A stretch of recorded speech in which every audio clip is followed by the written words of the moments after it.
Queen Victoria's first child, her daughter, Princess Victoria, went to agonizing lengths to make her mother proud and impress her, and she became an Empress of Prussia. Princess Victoria was able to rise very high, but her life ended with a giant crash. Victoria was born a disappointment. She was born to the young Queen and her husband Albert on the 21st of November, 1840. Queen Victoria had written in her letters that if the baby was born a girl, that she would drown the babe.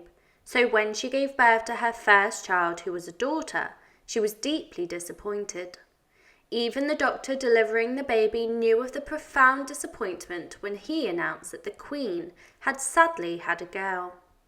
This was already a bad start, considering she wished for a boy immediately after birth, and when she said, "Don't worry, the next one will be a boy." When she grew up, she went on to have issues with her mother, Queen Victoria, and in a cruel twist of fate, as the year 1899 unfolded, Victoria embarked on a journey to Balmoral, seeking solace and the warmth of her mother's embrace. Little did she know that the path she treaded upon would lead her into the clutches of an insidious adversary, inoperable breast cancer. The diagnosis struck like lightning, shattering the fragile semblance of her well-being, leaving her grappling with the weight of her mortality. The veil of invincibility had been ripped away, exposing the vulnerability of a woman whose strength had weathered countless storms. From that moment forward, her life would forever be marked by the relentless grip of an unyielding foe. In her final days, Empress Friedrich endured the relentless grip of her deteriorating health, grappling with the physical and emotional toll of her battle with inoperable breast cancer. The burden of her illness cast a shadow over her existence, shaping the landscape of her remaining moments. Confined to the confines of her bed, she experienced a profound frailty that contrasted sharply with the strength and vitality that she once possessed. Pain wrecked her body as cancer's relentless progression spread into tendrils, invading her once vibrant spirit. Yet even in the face of her suffering, she sought solace in simple pleasures. In the quiet morning, she would summon the strength to rise, her weakened form finding respite in gentle walks, perhaps seeking a fleeting connection with the world beyond her chamber. Throughout the long hours that stretched ahead, she immersed herself in writing word, finding solace in letters penned to loved ones or escaping into realms of literature. The library of her castle became her sanctuary, a refuge from the harsh realities that encircled her. Within its hallowed walls, she sought solace and embarked on intellectual journeys, losing herself in the pages that transported her beyond the confines of her ailing body. Yet even as she savoured these fleeting moments of respite, the spectre of mortality loomed ever closer. A weighty concern gripped her heart as she fretted over the future of Germany under the reign of her son. With great urgency, she orchestrated a clandestine operation to safeguard her personal letters, ensuring their return to Great Britain, away from prying eyes and political repercussions. And so, as her final days unravelled, a complex tapestry of pain, reflection and fervent love surrounded Empress Friedrich. Her spirit flickered in the fading light, clinging to the last parts of life, and on that fateful day of the 5th of August 1901, her battle came to an end, as the candle of her existence was extinguished, leaving behind a legacy etched in the annals of history. In her final years, Empress Friedrich immersed herself in the world of art, frequenting the vibrant artist colony of Kronberg and forming a close bond with painter Norbert. Despite her declining health, she maintained a routine of morning walks and spent hours writing letters or indulging in reading within the castle's library. However, in late 1898, her world turned dark as doctors delivered the devastating news of inoperable breast cancer. Confined to her bed for prolonged periods, she faced the agony of the disease spreading to her spine by autumn of 1900. The breast cancer was inoperable, as the medical advancements and treatment options for cancer in the late 19th century were very limited compared to what is available today.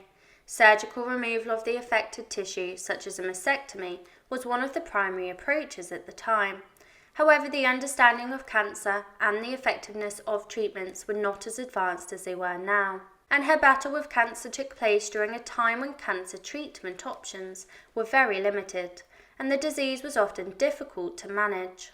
Her struggle with cancer and her subsequent passing highlight the challenges faced by individuals fighting the disease during that era. Fearing that her personal letters would fall into the wrong hands, particularly those expressing concerns about Germany's future under her son, she orchestrated an operation.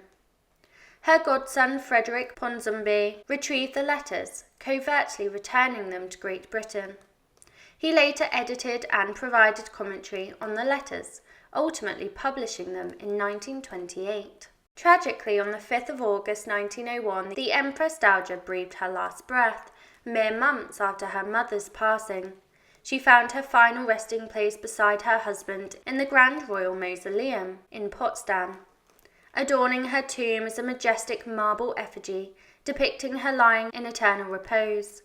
Within the same hallowed grounds, her two deceased sons, Sigismund and Waldemar, rest alongside her. In a poignant display of reverence and mourning, the grand funeral of Empress Victoria unfolded, shrouded in sombre aura. The world stood witness to the solemn proceedings, compelled by the weight of her extraordinary life and untimely passing. The mausoleum in Potsdam became a sanctuary of sorrow, housing the royal mausoleum where the Empress Dowager's final resting place awaited.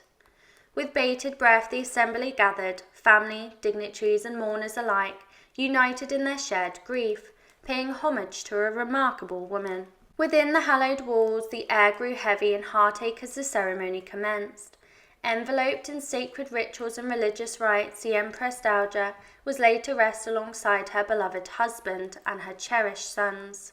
Amidst the flickering candles and the scent of incense, the marble effigy of Empress Victoria stood as a silent witness to her eternal slumber, a poignant reminder of her enduring presence in the annals of history. Her passing left a giant void, a palpable absence felt by all who had known her spirit. Yet within the depths of their collective grief, the mourners found solace, cherishing her legacy and finding strength in the memories of her extraordinary life. Princess Victoria, the Princess Royal, had a significant legacy as a member of the British royal family. Her marriage to Crown Prince Friedrich of Prussia strengthened ties between the British and German monarchies, and despite her declining health, she attended her mother Queen Victoria's funeral.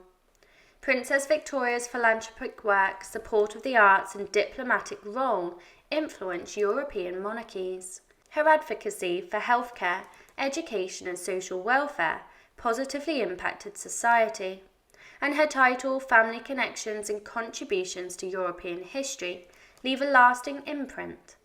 Princess Victoria's legacy is one of royal duty, cultural patronage and a dedication to societal well-being. Please continue to support my channel by subscribing. Please comment, like and subscribe if you wish for more stories, and leave your suggestions below and I will endeavour to cover them.